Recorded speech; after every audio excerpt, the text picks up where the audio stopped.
Yo, what's going on everybody, and welcome back to the channel. In today's video, I'm going to be talking about JT Daniels and why I believe that he is a dark horse for the Heisman and a player that I think more people should be talking about as a guy that's going to make some serious waves in college football this season.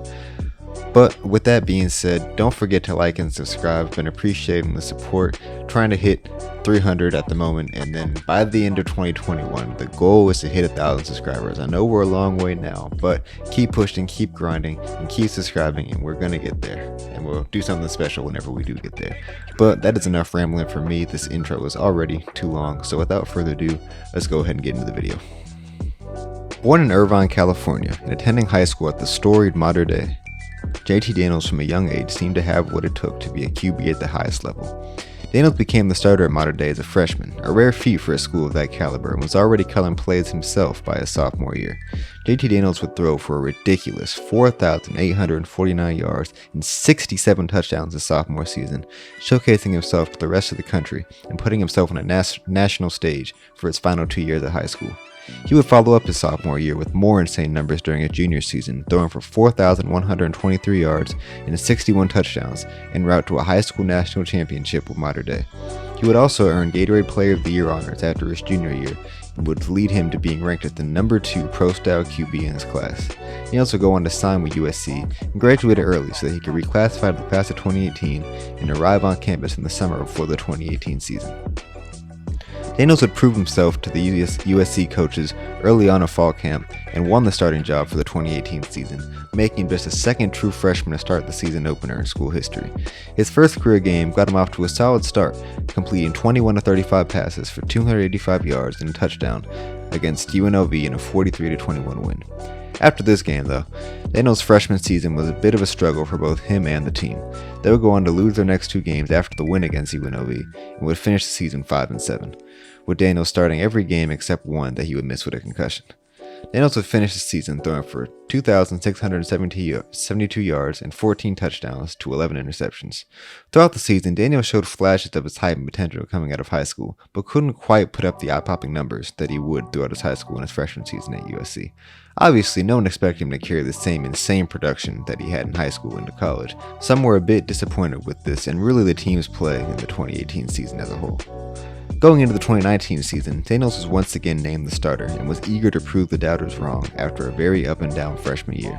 Many tipped him for a solid bounce-back year, and there was plenty of excitement surrounding both him and the program as a whole to bounce back from the tough season the year prior.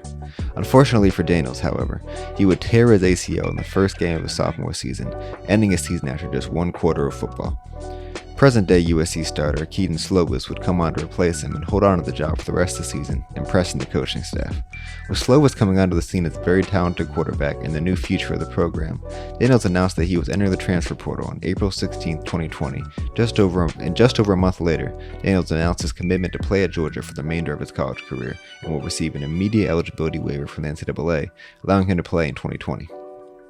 Daniels did not get an opportunity to start for Georgia, though, until a Week 7 win versus Mississippi State, but Daniels thrived in the starting role once he got it. In that game, Daniels would throw for 401 yards and 4 touchdowns in a 31-24 win over Mississippi State, leaving many to question why he hadn't been named the starter earlier in the season. He would continue this momentum throughout the season and finish with 1,231 yards and 10 touchdowns to just 2 interceptions in just 4 games as the starter, and led the Bulldogs to a Peach Bowl win over Cincinnati. Despite not having played in 3 different seasons at the highest level of college football, JT Daniels still hasn't been quite able to show what he's truly capable of. Between injuries, adjustments, and questionable coaching decisions, Daniels' time and production has been limited, but going into the 2021 season, there's every reason to believe that he's finally ready to turn that corner. Now having the SEC experience and showing that he's capable of producing against SEC defenses, I have every reason to believe 2021 is the year that Daniels shows himself to the CFB world and displays the insane amount of talent he's had all along. Georgia's undoubtedly the best team in the SEC East going into 2021, and their success will heavily lean on the back of Daniels' production. Despite Daniels and Georgia likely not having star wide receiver George Pickens for the 2021 season, guys like Jermaine Burton and LSU transfer Eric Gilbert will be key guys in the Bulldogs offense should Gilbert be granted eligibility.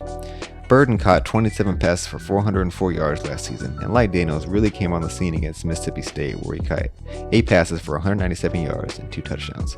Zamir White is another guy who will be huge in Georgia's offense to provide balance and take some of the weight off Daniels' shoulders.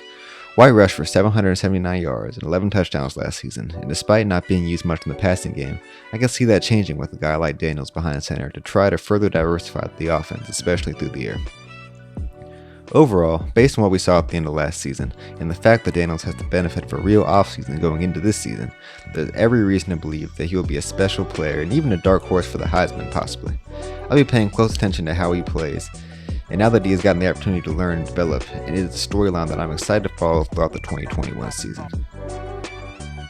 Yo, thank y'all so much for watching. Let me know what your thought in the comment section below. Let me know what you think of JT Daniels, what you think of his career so far, what you think he's going to do this season with Georgia, and how Georgia is going to do in the SEC and overall going forward. And what other guys in college football you think aren't getting talked about enough and could be dark horses or front runners maybe even for Heisman Trophy.